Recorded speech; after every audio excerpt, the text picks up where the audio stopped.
Bonjour, j'espère que vous allez bien. On se retrouve aujourd'hui avec les favoris du mois d'octobre.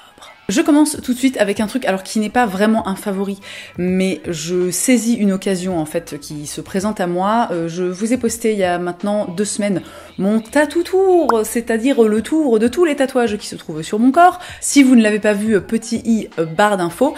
Et une question qui est pas mal revenue, que ce soit sur YouTube comme sur Instagram, c'est avec quoi de quel produit j'utilise en fait pour m'occuper de mes tatouages, notamment au moment de la cicatrisation. Du coup, je voulais profiter d'être un petit peu, on va dire, dans la lancée comme ça, pour vous parler de ce que j'utilise. Et en fait, alors c'est très simple, hein, j'utilise du beurre de karité. Sachez qu'il n'y a pas besoin d'utiliser des trucs particuliers, alors au niveau des tatoueurs, il y a différentes écoles. Moi, par exemple, quand j'ai commencé à me faire tatouer il y a 15 ans, le truc, c'était tu mets une tonasse de bépantène, tu enroules le truc dans du cellophane jusqu'à ce que ce soit entièrement cicatrisé. Enfin bref, l'horreur absolue.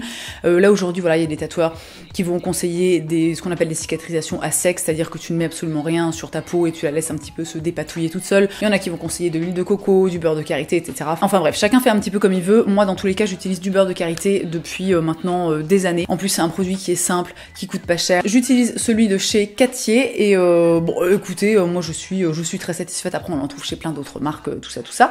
Mais voilà, maintenant vous savez qu'est-ce que j'utilise pour cicatriser mes tatouages. Sans l'once d'une transition, j'attaque avec mon deuxième favori qui n'est autre que cette merveille gustative. J'ai appelé la pâte à tartiner Chocodomi de chez Casidomi. Hein, donc il s'agit d'une pâte à tartiner au chocolat et à la noisette, comme une célèbre marque de pâte à tartiner au chocolat à la noisette. Sauf que là, si vous voulez, on est sur quelque chose qui est à peu près 253 000 fois meilleur. Cette pâte à tartiner, j'ai toujours un petit peu envie de la décrire comme un peu la pâte à tartiner des grands, tu sais. La pâte à tartiner un peu des adultes. Hein. C'est-à-dire que c'est une pâte à tartiner. Alors vous avez le droit de compter combien de fois je vais dire pâte à tartiner dans ce morceau de la vidéo. Hein. Donc c'est une pâte à tartiner qui est assez, je trouve, intense au niveau du goût chocolaté. C'est du chocolat noir, mais pour autant on est vraiment dans un truc que moi perso je trouve hyper gourmand, c'est hyper onctueux. Elle est assez liquide, ça peut être un petit peu déstabilisant si on n'a pas l'habitude, mais alors vraiment ce truc, mais c'est un bonheur absolu, tu peux la manger comme ça à la petite cuillère, ça ne pose aucun problème. Hein. Mon favori suivant, c'est une série, j'ai enfin regardé Euphoria. Euphoria, c'est une série qui est dispo sur OCS et je crois sur MyCanal, quelque chose comme ça. Et Euphoria, c'est... Bon, attendez, vous savez quoi? On va pas perdre les bonnes habitudes. Je vais aller vous lire le résumé sur Google parce que ce sera beaucoup plus efficace que ce que je vais pouvoir produire, même avec toute la meilleure volonté du monde. Hein. Ah mais non, pas le mec en slip, Borat. Oh bah super. Je sais pas si vous allez voir. Mais non, mais pourquoi tu fais ça? Tu arrêtes. Synopsis, les amis.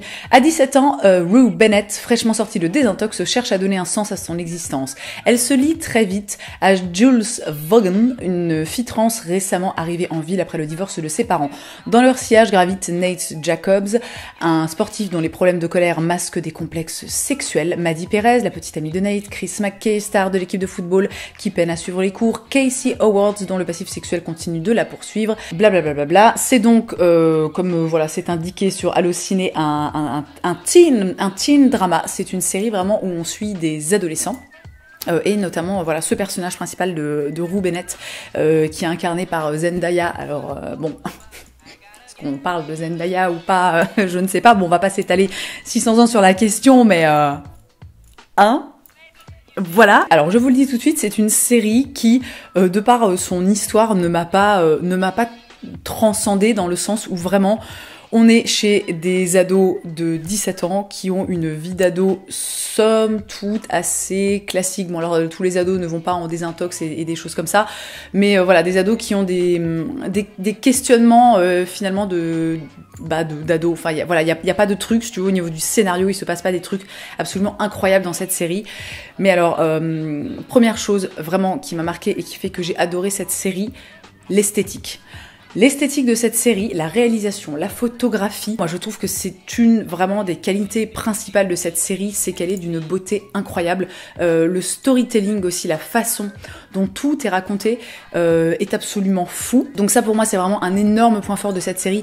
Deuxième énorme point fort, les acteurs qui sont juste mais incroyables, c'est-à-dire que c'est-à-dire que je n'ai même pas d'argument en fait, c'est-à-dire que je ne sais même pas quoi dire, hein. Voilà, moi je dis souvent pour moi quand une série ou un film est loupé, c'est quand tu as cette impression, enfin quand tu te rends compte en fait en regardant la série ou le film que tu es en train de regarder une série ou un film et que tu sais que tu percutes en fait, que tu te dis ah ouais mais en fait là c'est un acteur, je veux dire ce personnage, cette personne dans la vraie vie n'existe pas. Et alors dans Euphoria, c'est incroyable, tu es totalement happé, alors encore une fois, pas forcément par l'histoire, même s'il y a une intrigue évidemment, et que tu vois, et puis que le storytelling, encore une fois, est extrêmement réussi, mais le fond du truc, bon, voilà, mais les acteurs vraiment ils te happent en fait, ils te tirent comme ça dans la série, dans l'intrigue. J'ai aussi adoré le fait qu'il y ait plein de sujets qui ne soient pas des sujets. Par exemple Jules, qui est la meilleure amie de Rue, la protagoniste principale, qui est donc une personne trans. En fait, ce n'est absolument pas un sujet. Alors voilà, c'est abordé quelques fois au cours de la première saison, mais vraiment c'est pas le truc de ouh là là, tu vois, c'est vrai. Les choses se passent hyper naturellement et oh là là, je trouve ça hyper alors j'ai pas envie de dire rafraîchissant parce que c'est pas vraiment le bon terme, mais vraiment j'ai trouvé ça génial qu'il y ait plein de sujets comme ça, notamment les réseaux sociaux, l'utilisation que les jeunes ont des réseaux sociaux, etc.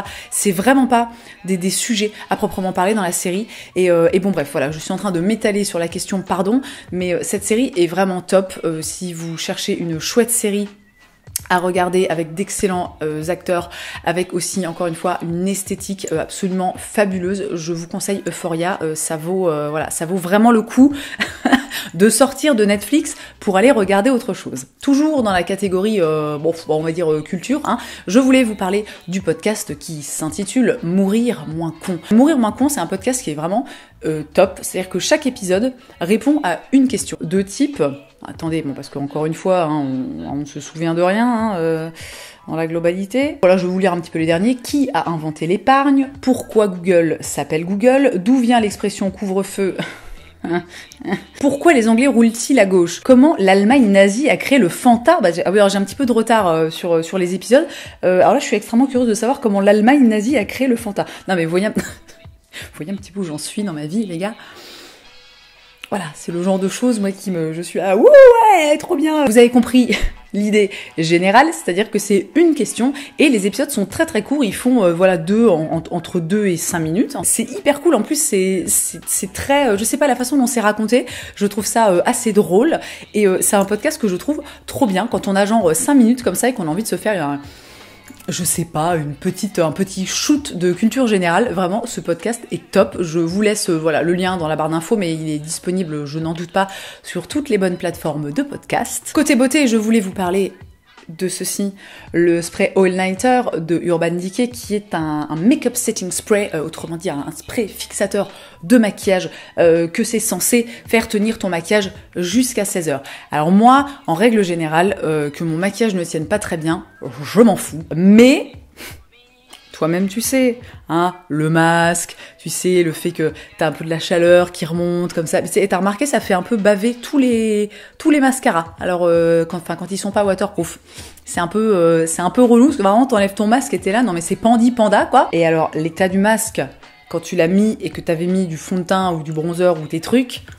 Non mais le truc tu l'as porté 10 minutes, il est ignoble, tu as envie de le brûler quoi. Alors ce truc n'est pas magique, il te transforme pas non plus en poupée de cire, mais vraiment en fait j'avais reçu un petit échantillon. Je connaissais ce produit, je l'avais il y a très très très longtemps. Et c'est vrai que je ressentais pas le besoin, parce que je ne fais pas non plus des maquillages de fou, tu vois, dans la vie de tous les jours, enfin même pas dans la vie de tous les jours, enfin dans la généralité de ma vie. Donc j'avais reçu un échantillon et je m'étais dit, tiens, je vais essayer, hein, pourquoi pas, finalement je vais redonner sa chance à ce produit. Et effectivement, je trouve qu'à la fin de la journée, t'es quand même vachement moins décrépit hein, quand tu as mis un petit truc comme ça. Vraiment, c'est très très simple. Hein. J'en ai pas mis aujourd'hui parce que voilà, je suis pas sortie de chez moi aujourd'hui, je crois. Mais voilà, tu sais, tu secoues un petit peu puis tu fais comme ça. Voilà. tu laisses un peu sécher. Évidemment, tu n'oublies pas de fermer les yeux parce que sinon, je pense que tu perds la vue. En plus, je trouve l'odeur, mais alors, hyper agréable. C'est un peu... je sais pas, bon, j'arriverai pas à vous la décrire, mais ça sent vraiment très très bon et l'odeur ne reste pas sur la peau. Et vraiment, je trouve ce produit extrêmement chouette. Donc du coup, voilà, j'ai terminé le petit échantillon et je suis allée acheter le full size, hein, parce que vraiment, je veux dire, la vie, c'est déjà assez de la merde comme ça. Si en plus on a tout notre make-up qui se barre de tous les côtés, au bout d'un moment, c'est bon quoi. Dans ma petite liste de favoris, j'ai noté podcast Vivons heureux avant la fin du monde. Peut-on s'habiller sans polluer? Oui, parce qu'il faut savoir que moi, je fais des listes au fur et à mesure des trucs vraiment qui me marquent au cours du mois, parce que sinon vraiment j'oublie, puis j'arrive au moment de tourner mes favoris et je suis là, alors je n'ai aucun favori, c'est super, alors que tu vois, tout au long du mois j'étais là, ça j'adore, ça c'était trop bien. Bon bref, c'est l'une d'entre vous qui m'en a parlé dans les commentaires, voilà, sous une de mes récentes vidéos. Arte a lancé en fait déjà je ne savais pas que Arte avait proposé des podcasts, hein, donc bon bah c'est déjà une très très bonne nouvelle, et ils ont sorti ce podcast qui s'appelle Vivons heureux avant la fin du monde. Wouhou, la teuf. Et donc l'épisode, enfin à l'heure où je tourne cette vidéo, c'est encore le seul épisode qui s'appelle Fast Fashion ou Coton Bio, peut-on s'habiller sans polluer? Vraiment tu vois, alors c'est pas que j'ai appris des nouvelles choses, mais j'ai trouvé qu'il était hyper bien foutu. C'est-à-dire qu'au départ, l'épisode commence et on est face à une journaliste qui, en gros, se demande comment est-ce qu'elle peut faire pour consommer de façon plus éthique, de façon plus durable.